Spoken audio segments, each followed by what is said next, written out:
어떻게 회복하는가? 새로운 은혜를 기대해야 된다는 것이죠. 제자들의 마음이 둔해졌어요. 방금 전에 받았던 은혜를 잃어버렸어요. 믿음이 흔들렸어요. 그런데 예수님은 그들의 믿음을 책망하지 아니하셨습니다. 왜 그렇죠? 제자들이 받을 은혜는 오병이어의 기적만 있는 게 아니거든요. 앞으로 제자들은 삶에서 끊임없이 하나님의 은혜와 기적을 체험하게 될 거예요. 하나님께서 제자들에게 주실 그 은혜와 기적과 체험은 하나만 있는 게 아니에요. 하나님은 끊임없이 새로운 은혜를 제자들에게 부어주실 것입니다. 그래서 제자들을 양육하실 것입니다. 제자들을 키워내실 것입니다. 그게 중요해요. 우리 56절을 보세요. 아무데나 예수께서 들어가시는 지방이나 도시나 마을에서 병자를 시장에 두고 예수께 그의 옷가에라도 손을 대게 하시기를 간구하니 손을 대는 자는 다 성함을 얻으니라. 아멘. 제자들이 오병이의 기적을 체험했죠. 경험했죠. 또 예수님이 물 위로 걸어오시는 것을 목격했죠. 그런데 이것으로 다 끝일까요? 그렇지 않습니다. 그 다음날 어떤 일이 벌어졌어요? 배를 타고 건너편에 가니까 더 놀라운 기적을 체험했어요. 그게 뭐예요? 수많은 병자들이 있는데요, 예수님의 옷을 스치기만 해도 그 엄청난 병자들이 치유를 경험하는 은혜를 제자들이 또 목격하기 시작한 거예요. 하나님의 은혜, 하나님의 기적, 하나님의 능력은 평생 한 번만 경험하는 것이 아닙니다. 하나님이 우리에게 주실 축복은 한 번만 있는 것이 아닙니다. 하나님이 우리에게 주실 은혜는, 그 축복은 한도 없고 끝도 없으며 언제든지 새로운 은혜를 우리에게 부어주시는 줄로 믿습니다. 지난 금요 기도회를 통하여 놀라운 은혜를 체험했습니까? 치유를 경험했어요? 그럼 오늘 또 이 예배를 통해서 하나님께서 새로운 은혜와 기적과 응답을 우리에게 부어주시는 줄로 믿습니다. 하나님이 주실 은혜는 늘 새로움으로 우리에게 다가오는 거예요. 그러므로 우리는 한 번 은혜를 받았다고 해서 끝나는 것이 아니라 새로운 은혜, 새로운 기적, 새로운 응답을 기대하며 예배하고 주님을 찾고 기도하고 믿음으로 살아야 되는 줄로 믿습니다. 열왕기하 13장 14절 이하를 보면 이런 내용이 있어요. 엘리사 선지자가 늙어서 하나님의 부름을 받게 되었습니다. 즉 엘리사 선지자가 죽게 되었다는 것이죠. 이 말을 들었던 요아스 왕이 엘리사 선지자를 찾아옵니다. 그때 요아스 왕은 엘리사 선지자를 찾아오면서 이렇게 이야기해요. 아버지여, 아버지여, 내 아버지여, 어찌하여 이런 일이 있습니까? 하면서 엉엉 울면서 엘리사 선지자를 찾아옵니다. 한나라의 왕인 요아스 왕이 왜 엘리사 선지자를 향하여 아버지라고 그랬을까요? 그 이유는 영적인 멘토거든요. 자신에게 하나님 말씀을 가르쳐주는 분이거든요. 그렇기 때문에 비록 왕이지만 선지자를 아버지라고 부른 거예요. 믿음이 있는 사람이죠. 믿음이 있는 사람이에요. 그때 이 요아스 왕의 믿음을 본 엘리사 선지자가 이렇게 이야기를 합니다. 왕이시여, 지금부터 제가 왕에게 말씀드리는 것은 매우 중요한 것입니다. 아주 의미가 있는 것입니다. 그러니까 신중하게 따라 하십시오. 먼저 동쪽 창문을 여십시오. 그리고 활을 드시고 화살을 쏘세요. 그러자 요아스 왕이 동쪽 창문을 열고 활을 들고 시위를 먹여서 화살을 쐈습니다. 그러자 엘리사 선지자가 이렇게 얘기했죠. 왕께서 이제 아람 국가를 강하게 치실 것입니다. 다음에 이렇게 하십시오. 자, 화살들을 드시고 땅에 내리치십시오. 그러자 요아스 왕이 화살들을 들고 땅을 내리쳤습니다. 딱, 딱, 딱 3번 내리쳤어요. 그러자 엘리사 선지자가 묻습니다. 다쳤습니까? 예. 왕이시여, 왜 3번만 쳤습니까? 3번, 4번, 10번, 20번으로 치셨어야죠. 왕이 땅을 3번 치셨은즉 왕께서 아람 국가를 3번만 치시게 될 것입니다.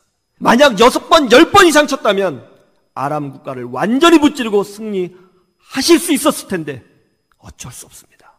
그랬다는 거예요. 이게 무슨 말이에요? 하나님의 은혜를 구할 때는 더 구하고 더 구하고 더 구해야 한다는 거예요. 왜 그래요? 하나님께서 우리에게 주실 은혜와 축복은요, 한계가 있는 게 아니에요. 분명히 의미가 있다고 했잖아요. 그러면 10번, 20번 땅을 쳤어야죠. 하나님은요, 우리에게 끊임없이 은혜와 축복을 부어주시는 분이신 줄로 믿으시기를 주님의 이름으로 축원합니다. 그 제가 목회를 하다 보면 목회를 하면서 더 깨닫는 게 뭐냐면 그런 것 같아요. 축복은 믿음의 분량만큼 받으라는 거예요. 사람은 꿈꾸는 만큼 성장하고요. 사람은 비전을 품는 만큼 커지더라고요. 여러분, 하나님이 여러분에게 주실 하나님의 은혜는 절대로 메마르지 않습니다. 지난주에 은혜 받았습니까? 지난주에 응답 받았어요? 이번 주에도 하나님께서 주실 응답이 있습니다. 다음 주에도 또 그 다음 주에도 하나님께서 새롭게 응답을 주실 내용들이 있습니다. 여러분, 하나님이 주신 은혜는요, 절대로 메마르지 않아요. 늘 새로운 은혜를 구하시고 다함 없는 주님의 은혜를 늘 누리는 사랑하는 주의 백성들 되시기를 주님의 이름으로 축원합니다. 축원합니다. 세 번째로, 그때가 바로 하나님의 때임을 믿을 때 새로움을 경험하게 되는 거예요. 한번 따라해 보세요. 그때가 바로 하나님의 때임을 믿으라. 오병이의 기적으로 수많은 사람들 은혜를 누렸어요. 그 이후에 5,000명 이상 되는 사람을 예수님과 제자들을 상대하면서 다 한 명 한 명 일일이 안내하며 집으로 돌려보냈습니다. 시간이 많이 흘렀어요. 늦은 밤이 되었습니다. 마침 달빛이 환해서 다행이었습니다. 예수님이 제자들에게 너희들이 먼저 배를 타고 건너편 벳세다로 가라, 그렇게 명령하셨어요. 그러자 제자들이 달빛을 의지하여 노를 저어 갈릴리 바다를 건너가고 있었습니다. 새벽 4시쯤에 갑자기 풍랑이 불어오는 거예요. 배가 뒤집어지게 되었습니다. 제자들은 두려웠습니다. 제자들은 무서웠습니다. 얼마나 무섭고 두려웠는지 아까 본 오병이의 기적, 그 은혜, 그 감동, 그때의 경험을 다 잊어버렸어요. 제자들은 살기 위해서 노를 지었어요. 사투를 벌이고 있었어요. 우리도 그럴 때가 있죠. 먹고 살기 위해서 노를 젓고 사투를 벌이고, 질병과 사투를 벌이고, 경제적 위기와 사투를 벌이고, 인간관계와 사투를 벌이고, 저 세상에서 사투를 벌이고 살아요. 힘을 다 쓰는 거죠.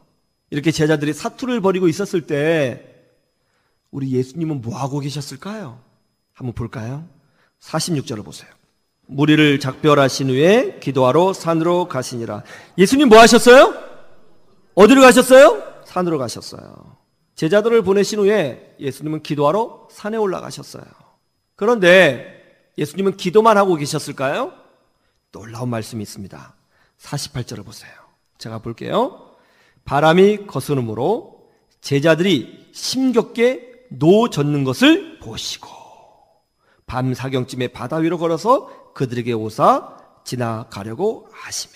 제자들이 가장 힘들 때, 가장 두려워할 때, 자기 힘으로 이 풍랑을 이겨낼 수 없을 때, 온몸에 힘이 다 빠졌을 때에, 버틸 힘이 없을 때 예수님 뭐하고 계셨다고요? 가만히 보고 계셨어요.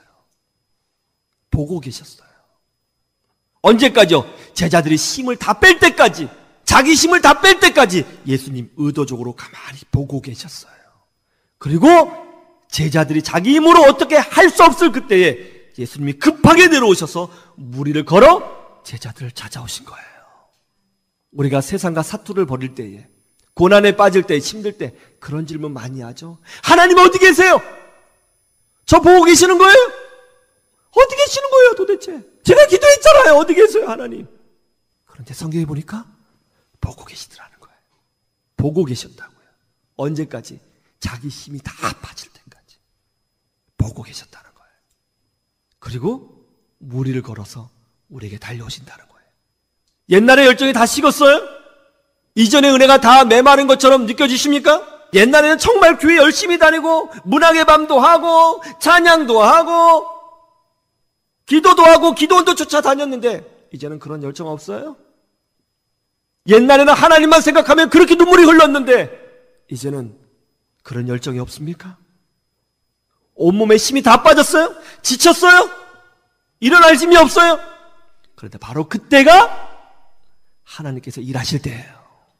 바로 그때 하나님이 우리에게 오실 때예요. 왜냐하면 하나님 우리를 보고 계시거든요.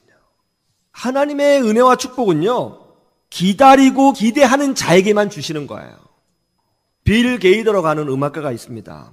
이분이 He Touched Me 라는 복음성가를 작사 작곡했습니다. 근데 이 노래가 굉장히 유명해졌어요. 대중적으로 유명해졌습니다. 그래서 이 복음성가임에도 불구하고 그 유명한 가수 엘비스 프레슬리라고 하는 가수 아시죠? 엘비스 프레슬리가 He touched me. 그가 나를 만졌어. 그가 나를 감동시켰어. 그가 나를 치료해 주셨어. 뭐 그런 내용인데 이 노래를 불러가지고 미국 최고의 음악상인 그래미상을 수상하게 되었습니다. 굉장히 유명해졌죠. 이분이 이 노래로. 그런데 이 빌 게이더라고 하는 분이 어느 날 희귀병에 걸려 죽게 되었습니다. 병원에서 치유할 수 없는 거예요. 모든 음악 활동을 다 접게 되었습니다. 그리고 생업도 아주 어려워지게 되었고요. 삶 자체가 완전히 망가지게 되었어요. 그러자 평소에 이 빌 게이더 이분을 시기 질투하던 사람들이 빌 게이더를 욕하기 시작했습니다. 그러게 하나님을 찬양하는 복음성가로 돈을 벌려고 하니까 하나님이 치신 거야. 그렇게 돈만 밝히더니 하나님이 치시는 거라고. 봐라고 그러니까 죽을 병에 걸린 거야. 그러게 기도 안 하더니 내 그럴 줄 알았다. 하나님 치신 거야. 병도 병이지만 그렇게 믿음의 형제들이 그렇게 비난을 하니까 버틸 수가 없는 거예요. 이분이 완전히 무너졌어요. 우울증에 빠졌습니다. 그래서 정상적인 생활을 하지 못하게 되었어요. 집 밖에 나가지도 않았어요. 그런데 그때쯤에 셋째 아이를 갖게 되었습니다. 경제적으로도 어렵고 건강도 너무 힘들고 또 신앙적으로 최악인데 바로 그때 셋째 아이를까지 갖게 된 거예요. 너무 큰 부담이에요. 너무 힘들었어요. 너무 두려웠어요. 지금 이 상황에서 아기가 태어나면 안 되는데, 지금 이 상황에서 아이가 태어나면 안 되는데 어떡하지? 너무 답답했어요. 그래서 교회에 와서 강대상 앞에 와 무릎을 꿇고 하나님 앞에 눈물로 기도했습니다. 하나님, 제발 살려주세요. 제발 우리 가정을 살려주세요. 하나님 살려주세요. 하나님 살려주세요. 그것만 나오는 거예요. 그렇게 번민하고 있는데 이제 아이가 태어나기 바로 직전에 너무 답답해서 막 하늘을 보고 있는데요. 갑자기 머릿속은 너무 복잡한데 이 마음속에서 찬양이 막 흘러나오는 거예요. 찬양이. 나는 내일을 기대할 거야. 난 내일을 두려워하지 않아. 왜냐하면 우리 주님 살아계시니까. 나의 모든 두려움 다 사라졌네. 그런 찬양이 막 흘러나와요. 그래서 본능적으로 종이를 찾아서 마음속에 흘러나오는 찬양을 막 받아 적기 시작했습니다. 가장 절망의 순간에, 내 몸에 힘이 다 빠졌을 순간에 울려나온 찬양을 받아 적은 거예요. 그리고 이 찬양을 발표했습니다. 엄청난 반응이 나온 거예요. 사람들이 너무너무 좋아하는 거예요. 이 노래가요, 미국 그래미상을 4번이나 수상해요. 한 노래로 4번이나 수상을 하고요, 미국 복음성가 명예의 전당에 오르고요, 20세기 가장 아름다운 복음성가로 기록이 됐습니다. 이 찬양이 굉장히 좋은 찬양이 되었어요. 이 찬양이요, 우리나라에서는 이렇게 번역이 되었습니다. 이 찬양이 이런 찬양이에요. 주 하나님 독생자 예수 날 위하여 오시었네. 내 모든 죄 용서하시고 죽음에서 부활하신 나의 구세주, 살아계신 주, 나의 참된 소망, 걱정 근심 전혀 없네. 사랑의 주 내 갈 길 인도하니 내 모든 삶의 기쁨 늘 충만하네. 할렐루야. 가장 힘들 때, 가장 영적으로 다운돼 있을 때, 가장 무기력할 때 하나님이 주신 찬양이었어요. 그때가 바로 하나님께서 일하실 때인 줄로 믿으시기를 주님의 이름으로 축원합니다. 그러므로 우리는 열정이 식을 때에도 하나님이 나와 함께 하신다는 것을 믿고 믿음으로 일어나고 기도의 자리를 지키고 예배의 자리를 지켜야 되는 줄로 믿습니다. 그래서 결국 나를 세우시는 하나님의 은혜를 다 경험하시기를 주님의 이름으로 축원합니다. 축원합니다. 할렐루야.